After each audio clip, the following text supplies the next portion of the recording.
या फिर ମୁଁ ବହୁତ ଖୁସି ଯେ ଏଇଠି ପ୍ରଗତି ମେଳା ଇଣ୍ଟେକ୍ ଅନୁଷ୍ଠାନରେ ଜଳଛତ୍ର ଖୋଲାଯାଇଛି। ବହୁତ ଖୁସି ବହୁତ ଦୂର ଗାଁ ଲୋକମାନେ ଏଠି ଆସୁଛନ୍ତି ଏଠି ବହୁତ ଭଲ ହେବ। ଆଉ ମୁଁ ଭାବୁଛି ଆଉ ଅନ୍ୟ ଜାଗାରେ ଛକ ଛକରେ ଏମିତି ଜଳଛତ୍ର ଖୋଲାଯାଏ ବୋଲି ଭଲ ଲାଗିଲା। ବହୁତ ଏଠି ରସନା ଜଳଛତ୍ର ଖୋଲାଯାଇଥାଏ ପିଇକି ଆତ୍ମା ତୃପ୍ତ ହେଲା। କେତେ ଖୁସି ବ୍ୟକ୍ତ ହେଇଛନ୍ତି? ଆଉ ବହୁତ ଖୁସି ଲାଗିଲା ଆଉ ଭଲ ଲାଗିଲା। गोटे माने पूरा प्रबल गरम गोटे सहर कली चलो अति जब कहीं चारिपट पहाड़ रही को बहुत आम आंध्र अन्य गाँव बहुत लोग जावासा करती किंतु पानी अभाव ये बहुत मात्रा देखा उत्ताप रक्षा करने आम प्रगतिमय संगठन तथा यूटेक आम चिंता कलु ये आमर पथधारी मानक जल दान कर जो कृष्णु मुक्त करने गोटे कार्यक्रम करूँ। आउ दिन को आम प्राय 500,000 लोक आसिक जलपान करती। आउ कार्यक्रम मुझे चाहूँगी प्रशासन को भी कहूँ और लोक मैंने भी कहि समस्त कार्यक्रम प्रति सचेतक हेले आम पथचारी मैंने यू क्लांत मुक्त हे।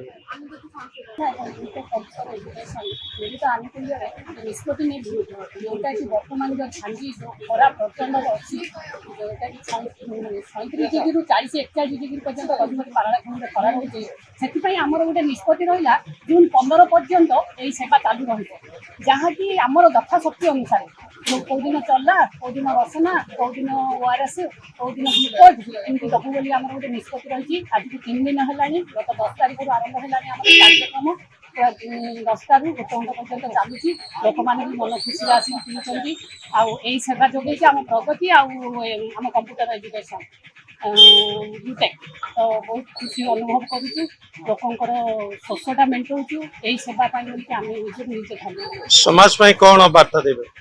समाज ये गोटे बार्ता देवी जोटा कि प्रचंड खरा आज आम महिला संगठन आ यूटेक एजुकेशन माने जलछत्र खोलिला यहाँ नुह समाज गोटे बार्ता छक छक साई साई रे जलछत्र सेवा आरंभ होते समस्त उपकृत होता कहीं यही चारिआडू चारिपाखर लोक सीना ये आसवे बहुत दूर दूरांतर लोक अच्छा ना से गोटे अनुरोध कर प्रत्येक लोक यही सेवाई बोली नियुक्ति रुहतु जून 24-14 पर्यंत जहाँकि खरार प्रकल्पटा कमिब जून 15 पर से प्रत्येक छक छक जलछत्रटा जब बन था लोक जब शोषर मेटी था तो लोक आत्मसंतुष्ट होता निजक आत्मशांति लगता।